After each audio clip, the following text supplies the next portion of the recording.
طيب. تفضل. Alhamdulillah. Alhamdulillah. Ketemu Ustaz? Iya, bismillah. Tafadhal. Bismillahirrahmanirrahim. Alhamdulillah wa syukurillah wa la hawla wa la quwwata illa billah.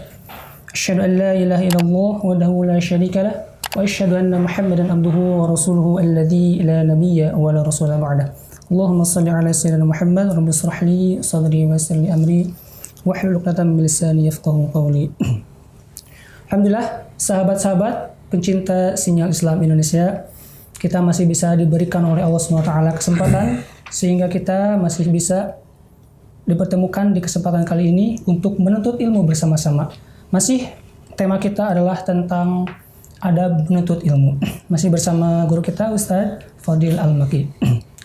Ustadz, kita sampai ke adab berapa? Ke-8 ya tadi ya? Ke-8. Adab ke-8 terhadap guru nih. Ya, guru. Masya Allah. Ini mulai ya? Ya, Ustadz. Baik. Pecinta sinyal Islam Indonesia, apa kabar semuanya? Sekarang kita sudah melewati masa bulan Ramadan, masa kita dididik di dalamnya. Baik, bismillahirrahmanirrahim. Assalamualaikum warahmatullahi wabarakatuh. Alhamdulillah, wassalatu wassalamu ala nabiyyina Muhammad sallallahu alaihi wasallam wa ala alihi wa ashabihi ajma'in. Amma ba'du. Puji syukur kehadirat Allah Azza wa Jalla, selawat serta salam ke pangkuan baginda Nabi besar Muhammad sallallahu alaihi wasallam. Kali ini saya ditemani oleh Agni dan dia seorang imam muda, masya Allah. Tapi antum nggak ngaji hari ini. Tugas antum bukan ngaji, jadi ini ya menuntut ilmu hari ini ya. Khairan. Kita bahas adab apa ini Agni? Adab penuntut ilmu ya. Dari kitab Tazkiratus Sami' wal Mutakallim. Kita bahas adab penuntut ilmu terhadap dirinya sendiri, kemudian terhadap gurunya, kemudian terhadap majelisnya, kitabnya, kalamnya, dan juga teman-temannya nantinya. Tapi pertanyaan paling besar, yang pertama, apakah kita seorang muslim sedang atau telah menuntut ilmu? Ini yang jadi pertanyaan. Kita belajar adabnya, tetapi kita penuntut ilmu atau bukan? Bagaimana kita mau mengaplikasikannya? Maka kami mengajak kepada teman-teman sekalian, hendaknya kehidupan kita ini tidak lepas dari menuntut ilmu. Baik seminggu sekali, ataupun 3 hari sekali, ataupun setiap hari kita belajar, lebih bagus tentunya kan. Nah, yang pertama jangan lepas kehidupan kita dari seorang penuntut ilmu. Yang kedua, hendaknya kita punya guru. Nah, ini yang luar biasa banget dalam kehidupan kita. Kalau kehidupan kita ini ada pembimbingnya, ada murabbinya, ada gurunya. Al-Quran ada gurunya, tajwid ada guru, aqidah ada guru, akhlak ada guru, fikih ada guru. Dan alhamdulillah semuanya sekarang sudah ada di Sinyal Islam Indonesia. Ini dari editor, kameramen, semua yang ada di sini ini, masya Allah berperan semua ini. Kehidupan kita kalau nggak ada guru, itu nggak ada pengarahnya, nggak tahu kompasnya kemana nih, nyasar nantinya. Maka inilah yang disebutkan dalam Al-Quran, iwaja, bengkok, kerjaan setan tuh. Mereka yasudduna an sabilillah, mereka akan memutar balikkan arah kita, menyesatkan kita. Kita pengen lurus, tapi dibengkokkan terus sama dia. Bengkok terus jalannya. Tugas seorang guru lah, tugas seorang murabbi yang akan terus mendidik murid-muridnya untuk menempuh jalan-jalan orang soleh. Inilah kehidupan yang baik, kehidupan yang berbahagia ketika kita menjalani kehidupan kita sebagai seorang penuntut ilmu. Hatta kalau salah pun wajar. Talib salahnya kan. Nanti kayaknya salah baca kitab, nanti kayaknya salah nih, semua salah. Masih talibul ilmi. Tapi kalau udah tahap meninggalkan menuntut ilmu, guru berarti dia. Hatta guru pun Agni hendaknya terus belajar. Jangan puas dari ilmu. Maka kami ingatkan kepada sahabat sekalian, yang pertama, hidup kita ini hendaknya seorang penuntut ilmu. Yang kedua, punya guru. Gak punya guru, siapa yang mau ngarahin kita? Kalau nggak ada guru, kita nggak bisa mengenal agama kita, nggak bisa mengenal Rasul kita, nggak bisa mengenal Allah, nggak ada yang mengenalkan kita nantinya. Antum guru Al-Quran ada nggak nih? Alhamdulillah. Ada. Guru tahfidz ada. Guru adab ada. Kalau bisa setiap fan ilmu agama antum punya gurunya. Nahu dulu belajar di sempat dulu ya, alif kiri ya. Nahu sempat juga di aliyah dulu kan? Iya. Guru dalam bidang ilmu kehidupan ada. Kalau nggak ada guru, ada masalah sama siapa mau kita minta nasihat? Masya Allah. Taib, Agni silakan baca kitabnya. Kali ini adab ke-8 ya. Ke-8, Ustaz. Lebih fokus bagaimana adab kita duduk di hadapan guru Agni. Silakan Agni. Bismillah. Hendaknya ia duduk di hadapan gurunya dengan penuh adab, sebagaimana anak kecil yang duduk di hadapan guru yang membacakan ilmu, atau duduk bersila dengan tawadhu. Mutarabbi' duduk bersila ya. Sila. Mutarabbi'an bitawadu'in wa khudu'in. Naam, duduk dengan tawadhu. Duduk paling bagus gimana? Bersila. Baik, syukran akhni. Rabbi shrah li sadri wa yassir li amri wa hlul 'uqdatam min lisani yafqahu qawli. Allahumma inna nas'aluka 'ilman nafi'an wa fahman wasi'an wa rizqan wasi'an halalan thayyiban wa 'amalan mutaqabbala. Ini kameramen duduknya udah bersila dia. Ini contoh yang bagus ini. Baik. Duduk bersila, duduk seperti anak kecil. Maksudnya bagaimana? Anak kecil itu kalau duduk depan gurunya, dia nggak berani nggak main sana, nggak berani main sini, duduknya hantem. Tapi ada juga ustaz anak kecil yang bandel, itu belum diajarin. Nah, anak kecil itu kan wataknya itu mudah untuk diajar nih. Maka bagaimana ketika kita belajar adab itu seperti anak kecil, dikasih tahu langsung iya, dikasih tahu langsung nggak ada pikiran untuk membantah, nggak ada pikiran untuk mendebat. Anak kecil disuruh kan jarang mereka untuk mendebat. Maka duduklah seperti duduk anak kecil yang benar-benar membutuhkan ilmu, mutarabbi'an, yakni hal kita, keadaan kita mutarabbi', duduk bersila kalau bahasa Indonesianya, bi tawadhu'in. Maksud tawadhu' di sini duduklah seperti seorang yang memang tidak memiliki ilmu. Jadi akhirnya dalam bab sebelumnya dijelaskan, kalau kita duduk di majlis dan kita posisikan diri kita seperti orang yang bodoh. Orang yang bodoh banget. Saya ingin duduk di majlis ini orang yang paling bodoh banget saya. Maka ketika majlis selesai, sungguh Allah akan angkat derajat kita. Jadi kemanapun antum arni ataupun sahabat sekalian ataupun siapapun anda yang menempuh kehidupan sebagai seorang penuntut ilmu, datang ke suatu majlis, mau ustadznya muda, ustadznya mungkin bukan anak raja, bukan dia anak seorang pemimpin, tapi ilmunya dalam, dia punya guru orang-orang saleh semua, duduk di majlisnya seperti orang yang benar-benar enggak punya ilmu. Duduk dengan tawadhu. Ini maksudnya. Ini yang jarang kita amalkan. Kadang-kadang kita mau duduk, ini ustadznya siapa? Akidahnya bagaimana? Manhajnya bagaimana? Dari nguji. Komunitasnya mana dia nih? Ini ustadznya istrinya berapa? Dia ustadznya ahli poligami, ustadz enggak mau ikut. Jadi terlalu mikir ustadznya gini-gini, memang iya harus kita pikirkan juga. Namun jangan sampai ketika kita duduk di majelis tujuan kita ingin mendebat. Ingin untuk mengetes ustadznya, ini bahaya ini.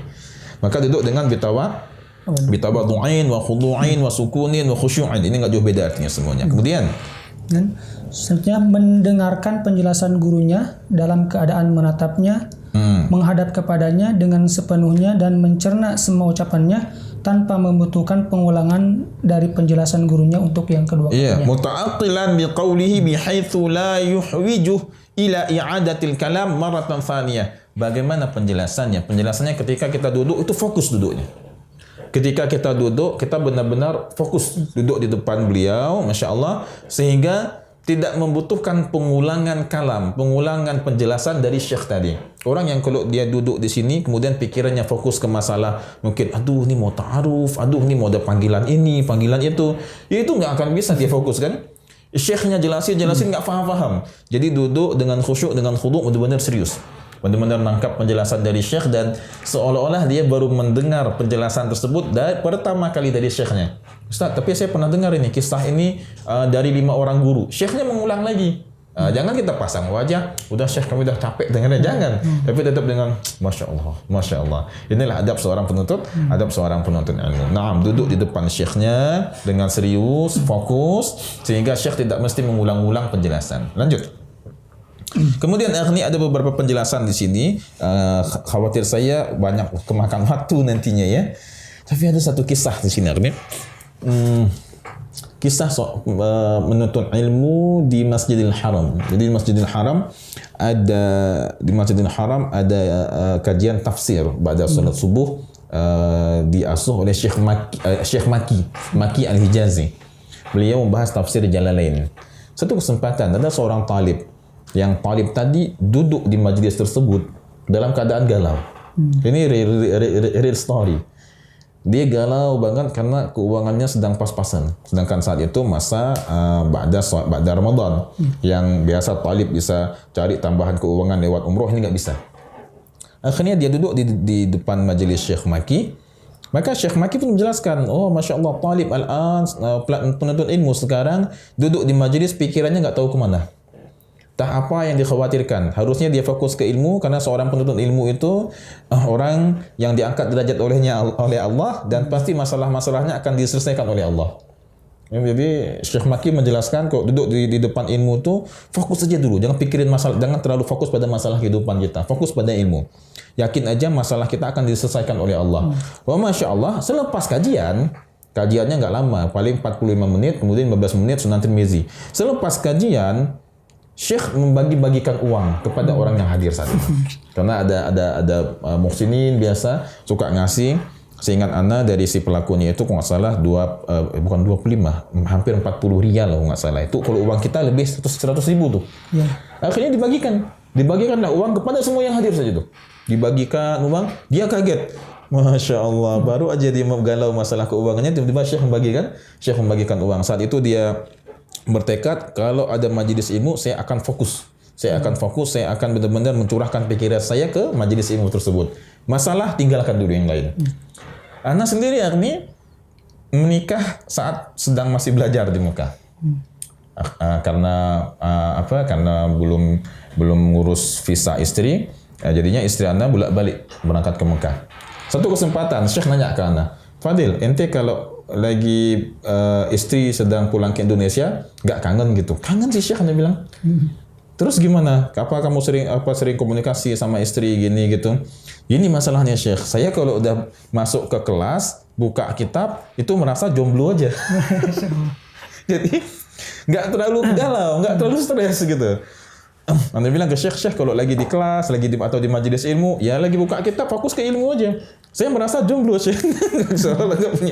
Nggak punya istri gitu. Masya Allah. Baik kata Syekh. Dan memang alhamdulillah ketika Anda buka kitab di majelis, kangen ataupun galau sedang LDR dengan istri itu bisa sedikit terobatin. Kalau merasa nggak punya istri jangan kan. Terobatin rasa kangen anak, alhamdulillah. Kenapa? Karena bisa fokus dengan ilmu. Selesai buka kitab, kangen lagi sama istri. Selesai tutup kitab, kangen lagi sama istri. Khairan, silakan Arni, lanjutkan. Hendaknya jangan terlalu banyak gerakan tangan. Dan kalau bisa jangan terlalu batuk yang berlebihan. Satu kesempatan ini pernah sedikit kayak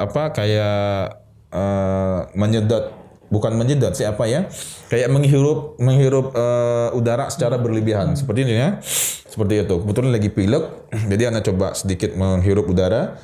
Syekh di depan marah tiba-tiba, jangan begitu di sini, izin keluar majelis, di luar majelis saja.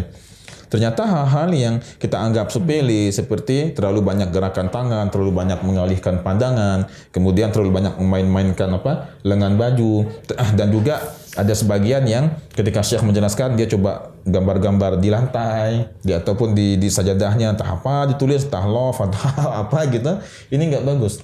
Ketika Syekh duduk, diamkan tangan kita, fokus ke depan Syekh dan dengarkan penjelasan Syekh dengan tawajuh, dengan khudu' wa sukun. Jangan main tangan sana sini. Hatta kalau ada penjelasan Syekh yang harus kita tulis, jangan sibuk dengan tulisan kita. Tulis yang intinya saja, kemudian fokus lagi ke Syekh. Tulis intinya, fokus lagi ke Syekh. Jangan sibuk, tulis saja. Nah, bagus menulis itu, tapi jangan lepaskan fokus kita dari penjelasan Syekh, yakni sering-sering kita lihat wajah Syekh kita. Beberapa yang sering dilalaikan, yakni seperti sibuk dengan lengan bajunya, ataupun sibuk dengan tangannya, sibuk dengan mengalihkan pandangan kesana kemari, apalagi sibuk dengan HP. Ini yang na'udzubillah. Ada seorang syekh,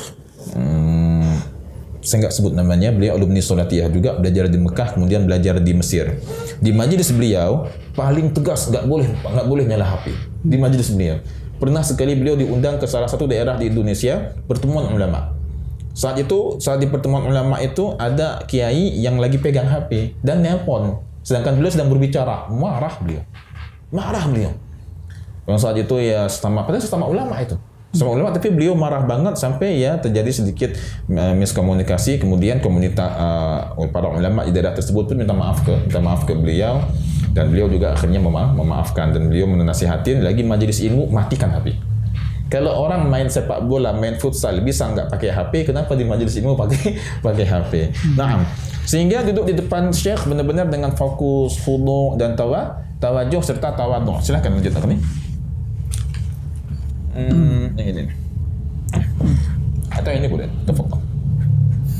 Dari Ali radhiyallahu anhu, beliau berkata, di antara hak seorang alim atasmu adalah ketika engkau mengucapkan salam kepada para hadirin secara umum, maka engkau mengkhusyukkan Ya, salam. jadi masuk ke dalam kelas kita ucapkan salam secara umum. Kemudian kita mengkhususkan penghormatan kepada beliau. Misalnya lagi majelis kita telat, assalamualaikum kita bilang. Kemudian semuanya jawab, kita bilang syekh. Jadi ada dua penghormatan kepada umum dan kepada syekh. Kemudian duduk di depan. Engkau duduk di hadapannya, janganlah engkau menunjuk ke arahnya dengan tanganmu dan memberi isyarat orang lain dengan kedua matamu. Jadi nggak boleh gini, nggak boleh kita tunjuk dengan seperti ini. Kalau memberikan isyarat maka seperti ini atau seperti ini boleh, nggak apa-apa. Jangan satu jari seperti ini atau dibuka semua syekh ini syekh. Siapa kemarin yang nggak datang? Oh ini dia syekh. Jangan dengan begini karena tunjuk satu ini kadang tidak sopan seperti orang yang dia seperti tidak terlalu sopan secara khusus tentunya. Kemudian jangan dengan mata, misalnya siapa yang kemarin nggak datang? Itu nggak boleh juga.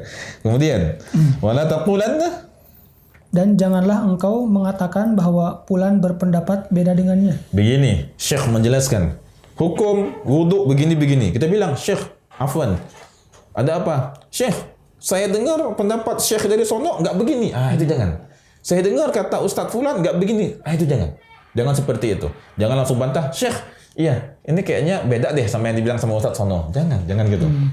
Ada adab, ada pola bagaimana cara kita ketika ada perbedaan dengan pendapat syekh, itu ada cara menyampaikannya. Tentunya dengan adab. Nanti di depan, di bab ke-9. Arni, bahkan Anda pernah setoran Al-Quran Arni ke Syekh Abdurrahim Al-Afghani. Setiap sore kami setoran Al-Quran ke beliau. Beliau pengajar di Masjidil Haram di lantai 2. Jadi ada setoran ke beliau di lantai 2 pintu Malik Fahad di atasnya. Ada orang yang setoran juga ke beliau, udah berumur, kayaknya 40-an atau 50-an, pastinya berumur. Ini kurang pasti umurnya karena orang Saudi kadang-kadang 40, orang Arab 40-an kan udah lumayan agak tua gitu dari wajah mereka. Jadi namun yang walaupun nggak semua juga seperti itu kan cepat tua. Satu kesempatan ada orang setoran ke syekh. Ya setoran. Jadi syekh ketika setoran kadang-kadang nggak memalingkan wajah ke si yang tasmi tadi. Syekh dengerin sambil pejam mata atau syekh mandang ke atas gitu. Cuma telinga beliau fokus. Tiba-tiba si fulan ini marah. Ya syekh, kalau saya lagi baca tolong lihat ke saya gitu. Maka syekh pun, ini saya lagi dengerin kamu, ini saya fokus dengerin kamu. Jadi ribut situ. Jadi ribut situ, aneh ngeliatinnya, saya ngeliatin, Masya Allah, nih orang nggak belajar adab ya. Kita di Indonesia kalau begitu bisa dirotan sama syekh kan. Jadi hadirin sekalian, pecinta Islam di Indonesia, nah si fulan ini tidak memiliki adab yang bagus tentunya di depan syekh, dia marah-marah ke syekh. Akhirnya dia pun meninggalkan majelis syekh. Jelang 40-45 menit kemudian dia datang lagi ke syekh. Ya syekh, maafkan saya tadi syekh, saya gini. Dan syekh pun marah. Dia setoran lagi ke syekh. Dia setoran. Di tengah setoran dia bilang lagi, syekh tolong dong lihat ke saya. Masya Allah. Orang udah tua. Anda nggak tahu bagaimana track record dia sebelumnya. Tapi kami anak-anak Indonesia agak senyum-senyum sendiri. Ini kenapa sih ini orang ada masalah apa dalam hidupnya? Lanjutkan lagi nih. Jangan mengatakan pendapat Syekh Fulan seperti ini gitu ya. Ada adabnya. Ini kan udah masuk ke bagaimana kita berbicara dengan Syekh. Nah, kita nggak terlalu fokus di sini karena bagaimana berbicara dengan Syekh itu ada di adab ke-9. Adab setelah ini. Sekarang kita bahas fokus pada bagaimana duduk di depan Syekh. Jadi udah lumayan banyak yang kita jelasin ya cara duduk bagaimana, jangan terlalu banyak main tangan, ini itu segala macam, jangan mencoret-coret di lantai. Kalau menulis jangan fokus ke tulisan. Karena kita sedang mendengarkan, ambil instarinya aja. Jangan sampai 3 menit kita tulis saja. Kemudian kalau ingin batuk, maka minta izin dari syekh ke syekh, keluar dari majelis dulu. Kalau ingin buang dahak dan juga ingin buang ingus, minta izin ke syekh. Jangan di situ. Kalau menguap, tahan sebisa mungkin. Kalau memang harus menguap, dikecilkan, jangan gede banget. Itu kalau ada bola bisa masuk malah. Jangan seperti itu. Ditahan sebisa mungkin dan ditutup. Ketika nguap di majelis. Ba'du. Janganlah engkau menggibahi seseorang di depan syekh. Iya, jangan menggibahi seseorang di depan syekh. Naam. Misalnya kita bilang, "Syekh, ini si fulan ini kemarin dia enggak mau belajar, syekh. Murojaahnya males-malesan gini-gini." Jangan. Naam. Ba'du. Janganlah engkau mencari-cari kesalahannya. Jangan mencari kesalahan orang lain di depan syekh, dan juga jangan kita cari kesalahan syekh, ini syekhnya kayaknya duduknya gini-gini, jangan. Nah, ini kayaknya Ustaz, kayaknya syekh kami duduknya agak luruskan kaki gitu, jangan. Hendaknya kita selalu berhusnudzon kepada syekh, dan jangan juga mencari kesalahan orang lain di depan syekh. Lanjut. Lalu jangan merasa puas dengan lamanya mulazamah. Baik, jangan pernah merasa puas dengan lamanya mulazamah. Misalnya antum hadirin sekalian, antum pernah belajar berapa lama ke syekh? Pernah belajar 2 tahun, jangan pernah merasa puas. Ini pernah belajar setahun samanya, jangan puas. Ke Ustaz Muzammil berapa tahun? 1 tahun juga. Jangan pernah merasa puas. Ke Syekh Hanafa setahun juga. Jangan pernah merasa puas. Terus belajar sampai panjang umur beliau. Kenapa? Sebaik-baik manusia itu adalah orang yang panjang umurnya dan baik amalannya. Kita punya umur kita panjang, gunakan umur kita untuk mulazamah dengan syekh. Mudah-mudahan hadirin sekalian, adab ke-8 ini bagaimana cara kita duduk di depan syekh, yang duduk dengan pakaian yang bagus, sudah berwuduk sebelumnya, ini adabnya dianjurkan. Kemudian memakai wangi-wangian dan duduk di hadapannya. Fokus memandang wajah syekh, mendengarkan penjelasannya. Jangan terlalu banyak melihat kanan kiri, jangan memainkan tangan, memainkan lengan baju atau tulis-tulis. Kapan ini selesai? Lama banget kayaknya. Kemudian duduk dengan mutarabbi'an, dengan bersila, duduk seperti duduknya anak kecil di depan syekh kita. Kalau mau nguap ditahan sebisa mungkin. Enggak tahan juga, tutup mulut. Dikecilkan kuapan kita, dan kalau ingin batuk hendaknya izin dulu ke syekh, dan juga kecuali kalau enggak tahan lagi dikecilkan suara batuk, dengan terganggu majelis nantinya semuanya. Kalau pengen bersin juga jangan terlalu dibesar-besarkan. Mudah-mudahan berfaedah. Kita lanjut ke adab ke-9 sekarang. Silakan Ami. Kalau tadi kan adab duduk di depan syekh tuh. Ya kan? Sekarang kita masuk ke adab berbicara dengan syekh. Nih, sebisa mungkin hendaknya penuntut ilmu kalau duduk itu di depan syekh, paling depan. Di salah satu kampus, saya nggak sebutkan kampus apa, ada beberapa talibul ilm yang terkenal mereka. Itu mereka kalau makan pagi cepet banget nih. Di asrama makan pagi cepet banget. Bukan karena mereka lapar, karena mereka pingin segera mandi dan masuk ke kelas. Di kelas mereka pingin duduk di depan. Jadi kalau mereka telat makan, nanti telat mandi, telat juga duduk di depan. Ini luar biasa. Kalau udah ngantri makan tuh mereka paling depan nih. Rata-rata, kemudian selesai makan pun mereka nggak banyak ngobrol ini tuh, mandi, kita masuk kelas, udah mereka di depan ternyata. Masya Allah. Syekh-syekh kami sangat senang kepada talibul ilm yang suka duduk di depan majelis. Di saf terdepan, bukan di depan. Jadi maksudnya di saf terdepan, dan dia paling dekat dengan syekh. Silakan. Sekarang adab kita berbicara dengan syekh. Hendaknya ia berbicara dengan sopan terhadap gurunya sebisa mungkin, dan janganlah ia mengucapkan kata-kata kenapa atau kami tidak terima, atau siapa yang menukilkan ini, atau di mana tempatnya, dan yang semisalnya. Iya, ini adab yang sering dilanggar. Kadang-kadang syekh menjelaskan gini-gini, syekh, iya, itu ada di kitab apa? Kalau anda yang ngajar, anda bilang, ente cari di kitab mana? Tugas ente yang cari. Beberapa syekh menjelaskan, ketika guru kita mengatakan faedahnya begini, jangan kita tanya, syekh ada di kitab apa, syekh dalilnya mana. Justru tugas kita, penuntut ilmu, untuk mencari, ini dalilnya di mana. Kenapa? Karena itu syekh, nggak mungkin dia berbicara mengandalkan hanya hawa nafsunya saja. Kalau kita yakin ini syekh orang yang soleh, orang yang kredibelnya bagus banget, luar biasa, dan karakter yang jujur, kita menuntut ilmu pada dia, maka yakinkanlah diri kita. Tidaklah syekh kita ini berbicara, melainkan ada dalilnya. Ini pernah berobat? Pernah, Ustaz. Dokter kasih obat? Iya. Berani nggak nanya, dok ini resepnya ada di buku mana? Ada di artikel mana? Ada di jurnal mana? Berani nggak? Enggak. Langsung ambil saja. Maka dalam kitab At-Tibyan dijelaskan, posisikan diri kamu seperti seorang yang sakit menemui gurunya. Ketika gurunya menjelaskan ini ada di kitab, ini penjelasannya seperti ini dan seperti itu, yakin bahwa tidaklah syekh berbicara melainkan ada dalilnya. Sekarang tersebar kan? Ya. Masya Allah. Lalu bagaimana adab penuntut ilmu ketika syekh berbicara, dan bagaimana kita ingin syekh ini, ada beberapa hal yang mungkin ingin saya tanyakan lagi. Bagaimana adabnya sehingga tidak menyalahi adab kita terhadap syekh dalam berbicara dan juga dalam menanggapi penjelasan syekh. Ikutin terus Sinyal Islam Indonesia. Mudah-mudahan kita terus diberikan istiqamah oleh Allah. Waktu juga yang memisahkan sekarang. Yang ada ke-9 kita lanjutkan di episode selanjutnya. Barakallahu fikum. Saya serahkan ke Arni. Fadlan. Alhamdulillah, sahabat pecinta Sinyal Islam Indonesia. beberapa penjelasan dari Ustadz Al-Maki, Ustadz kita tentang adab menuntut ilmu. Di antara fokus kita tadi adalah cara duduk di depan guru dan cara berbicara di hadapan guru. Alhamdulillah detail sekali, hal-hal yang kecil yang banyak kita sepelekan ternyata dijelaskan di kitab ini secara detail. Mungkin dari awal sampai akhir kita cukupkan sekian, Ustaz. Ya, subhanakallahumma wa bihamdika asyhadu an la ilaha illa anta astaghfiruka wa atubu ilaik. Assalamualaikum warahmatullahi wabarakatuh.